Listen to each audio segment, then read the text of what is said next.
AAA shooters and boomer shooters have built up a reputation of being brain dead over the years, with games like Doom and Quake being the original case studies for this argument. These games simply had you moving through levels and killing enemies with very little nuance being involved in terms of combat. Shooting things in both games felt good, but if you didn't enjoy the process of the point-and-click adventure that both Doom and Quake contained in their games, then they really began to fall apart. It wasn't until the 2010s with Battlefield and Call of Duty that people began to give shooters some credit, but that praise was hailed for the wrong reasons. Early Call of Duty games have fantastic campaigns, with extremely memorable characters, set pieces, and plots that have stayed with its players since. These games do have fantastic stories, but what about the gameplay? Ask anyone who played those games and they won't really have much to say, since the gameplay in those games were actually more neutered than what came before it. The first game to begin evolving the gameplay of the genre was Halo, which did present a linear campaign, but not in the same way Call of Duty ended up doing it. Call of Duty presents players with a virtual roller coaster, with almost every single aspect of it being highly designed to be experienced in a very specific kind of way.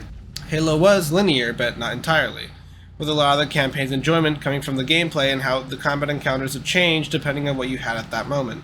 Halo is a game about adaptation and working with what you have to get past the challenges you will come across. Halo, for some reason, isn't spoken about much when it comes to the discussion around brain-dead shooters, but it should be. It's a reminder that shooters can actually be extremely engaging and very strategic. Doom Eternal seems to have woken a lot of people on this, with the game being one of the most engaging and strategic shooters in the history of first-person shooters. The evolution of shooters feels like it's been moving rapidly in the last 5 years, with the boom of indie shooters we've been seeing recently since 2020. Doom 2016 sparking interest in the fast-paced, gameplay-focused shooter concept again, an idea that essentially died out in the early 2010s, but it wasn't until Doom Eternal came out that the market began to flood with these types of games. I could name 20 different games that came out in the last 5 years to prove a point on just how many games have come out in this style, but instead, I'm going to send you over to the Boomer Shooter tag on Steam to see just how many there are for yourself.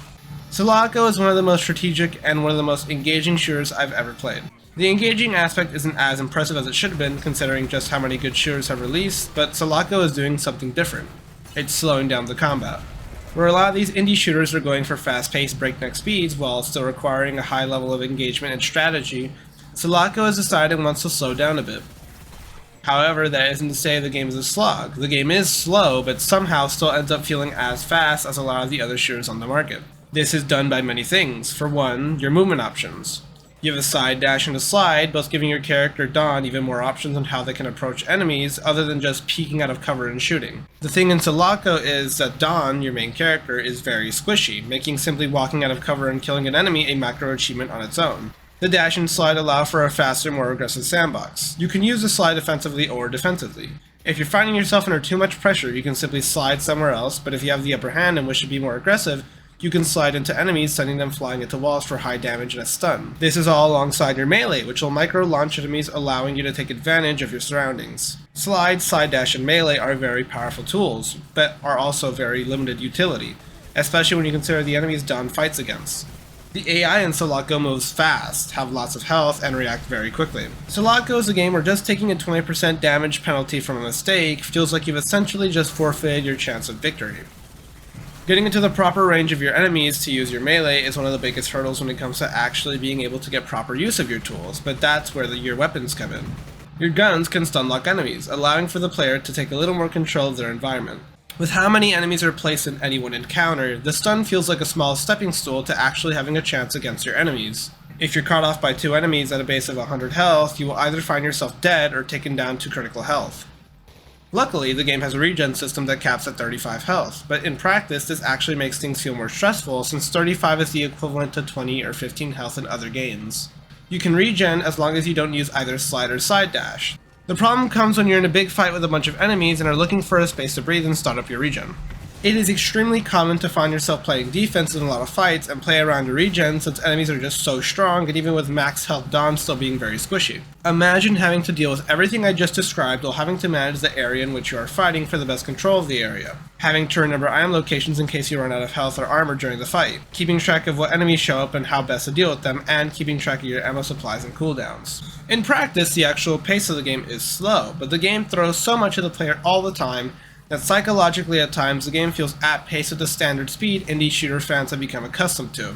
The mental blender Selaco puts its players through is so intense that it outranks a lot of other popular titles in terms of speed in my opinion. The game doesn't have many enemy types at the moment, but what's here is pretty solid. Foot soldiers, machine gunners, shotgunners, and a couple aerial units allow the game to cover most of the fields while still being limited in what it actually has to offer. The game has a mechanic called invasion tiers, which will increase at specific points during the campaign. Each tier adds a new mechanic to the enemies, with early levels being quite simple, by adding things like deployable shields and smoke grenades. These are just two examples, with the game giving the enemies a lot more tools as the game progresses. The AI is already really strong, and whenever a truly compelling upgrade is given to them, you really feel the impact. A lot of level ups occur right before or at the beginning of a battle, as a sort of scare tactic, and yeah, I get scared, it works. These are some of the most memorable encounters, and the game takes full advantage of almost every mechanic that is given to the AI. However, some upgrades do feel a little underwhelming, not because they're bad or poorly designed. Most of them are quite well made and overall pretty strong.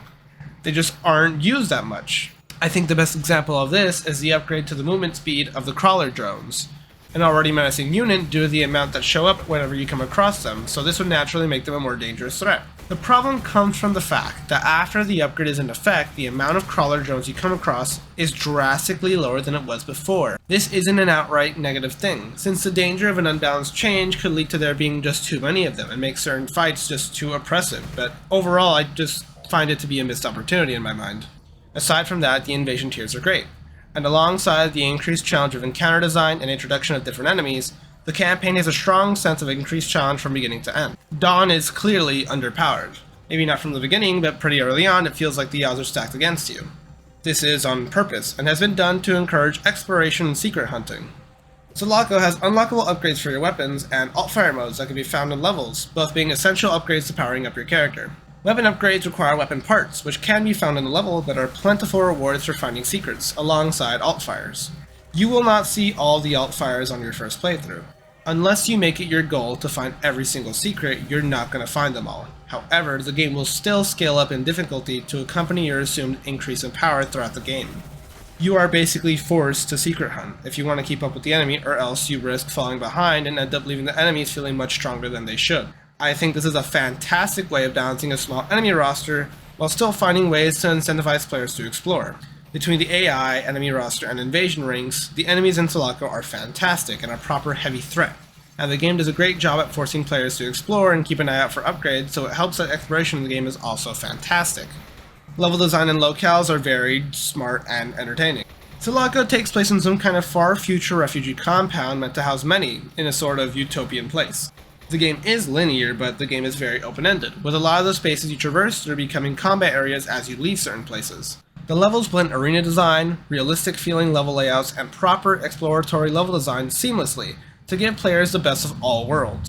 There is one level here that blends exploration and combat so beautifully and masterfully that I have to hold myself back from calling it one of the greatest levels in any shooter ever. If you've ever played a lot of shooters and found yourself disappointed by the lack of exploration or the low quality of it, then play Selaco. The reason I like Doom 2016 is because it blends both combat and exploration pretty well. I don't think the gameplay is that great in 2016, but the exploration holds up pretty great. When Doom Eternal focused on gameplay over exploration, I was pretty disappointed, and still am. But now at Selaco, we have a proper action game with proper quality combat and exploration. Good exploration and proper level design wouldn't matter if the locations themselves weren't interesting, and luckily the city of Selaco is mysterious and compelling. Like some of the best, the city of Selaco feels like a real place, with immense work being put into the detailing of every aspect of this world. Selaco has a story, but it's one that I can't even recount to you since playing the game without reading any logs will leave players fairly confused. Intrigued, but still confused. In a genre that is known for pushing aside its story in favor of gameplay, sadly, Selaco does the same thing here. I say sadly since the storytelling that is here is extremely compelling. I've referred to the character player's name a lot throughout this script, and that isn't because I like them, but the game seems to emphasize her importance quite a lot.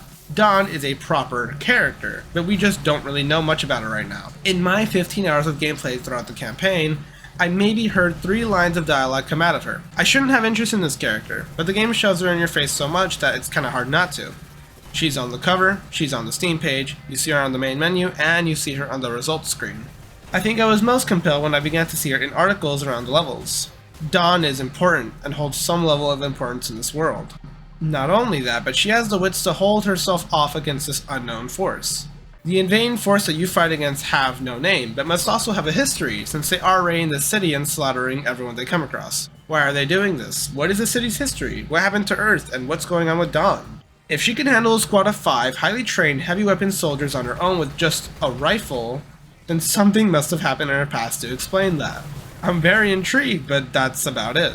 I have no leads to chase, with the game logs only covering so much. I hope the devs dig deeper into the story because what's here is very compelling. It just needs to be further developed. Selaco presents players with a horrific setting, a utopian city under collapse against an unknown alien force with Dawn at the first and last line of defense, all while unraveling the secrets that lie within the city.